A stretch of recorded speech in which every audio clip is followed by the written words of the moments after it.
Hello everybody and welcome to Introduction to Data Handling. Now data is just information, and what we mean by handling can be collecting that information, sorting it, gathering it, representing it and then answering questions about it.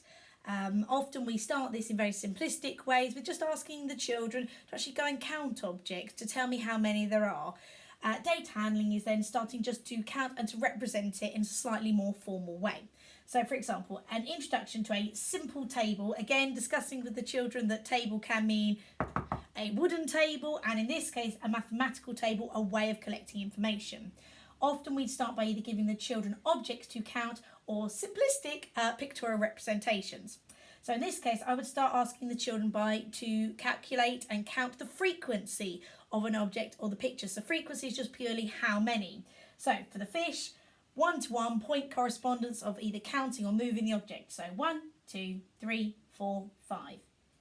Writing my number 5. How many cats? 1, 2. This is the frequency of the number of pictures. The next step that we would start to take is actually asking children to make a tally chart of the number of objects. Now a tally is simply using a straight line to represent one object. So in the case of the cat, I'd go 1, 2. Here are my 2 tallies. For the case of the fish, I had 5. 1, 2, 3, 4. Now, when we start getting to larger amounts of numbers, having a long line of numbers would be incredibly confusing. So when we get to 5, as we have here, we do a line across. It's like making a bar gate. Okay, so a gate on a farmer's field. So every time we have a group of 5, we have this line across. This helps us that when we come to adding larger numbers, the children can start to actually count in groups of 5, such as 5, 10, 15. Now, when we actually have now this data represented, we can actually start to ask the children some questions about this data. And it might start as simple as, which animal is the most popular? So which one had the most votes? Which one had the least amount of votes? We start getting a little bit more complex by going, how many more? So this is actually asking the children. Often it's easier to do this with pictorial objects, so such as getting cubes. So I have my 5 cubes here. I have representative of my 5 fish, my 2, and going, right, where are they the same? How many more is there? So what is the difference between them? Children will often get very confused by different and difference. Okay. Also, if it's small enough numbers, I introduce it to children using fingers. So here's my 5 fish. Here's my 2 cats. Let's pair them up. How many don't have a partner? So that's the start of tallies. Now, what we can also do is then start to represent it in a different way using different information. Now, I often find using food is a really good way to get the children to start thinking about giving votes. So now they're going to be collecting information. So here I've actually decided on a small limited selection for the children to choose from. Class 2's favourite food. I've given the choice of chips, apples and burgers to choose from. So often at this point I would go and put pictures up around the room and get the child to go and stand by their favourite. So we might end up with something like this. Okay, I then say to the children, all right, we've got to come back to the table and write that information down. They'll go, oh, I can't remember it.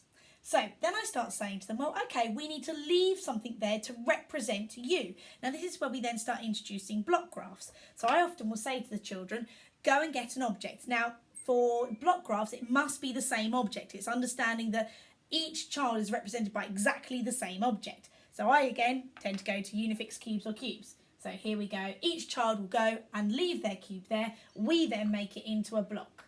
So here we have our 4 children that voted for chips, our 2 children that voted for apples, and our 1 child that voted for a burger. Again, you can then ask questions about how many, the least, the most, how many more by putting them next to each other.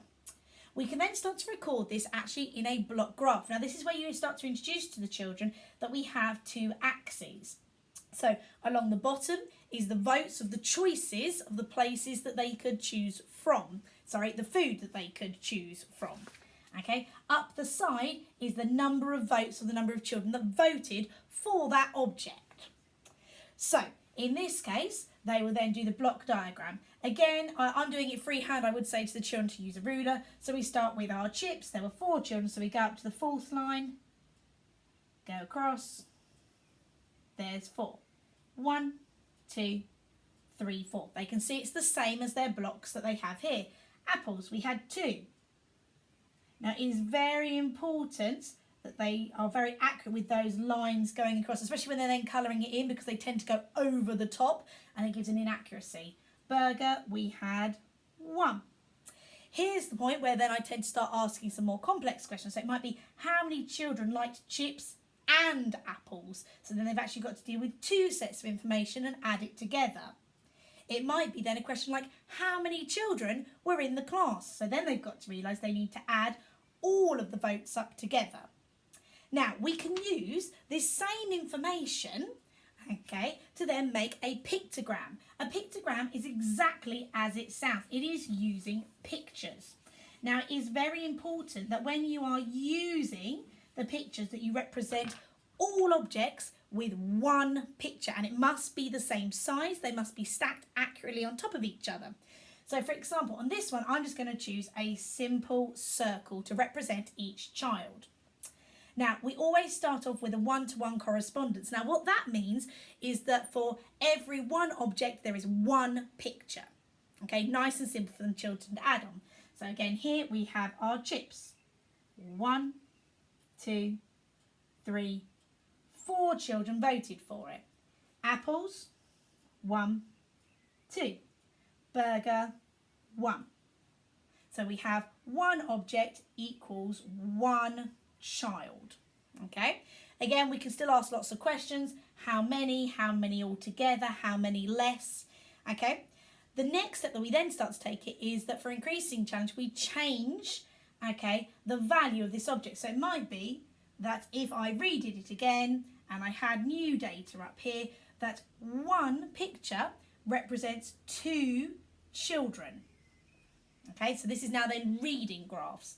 So in this, I'd start to say to the children, okay, right, let's have a look at something like this. So now we're going to have to count in 2s. For chips, 2, 4, 6, 8 children. For apples, 2, 4. This then starts to come into play. Well, if this represents 2 children, half of a picture must represent half that number. So this, as half a picture, is now going to represent 1 child. Hope you've enjoyed your introduction to data handling. Bye!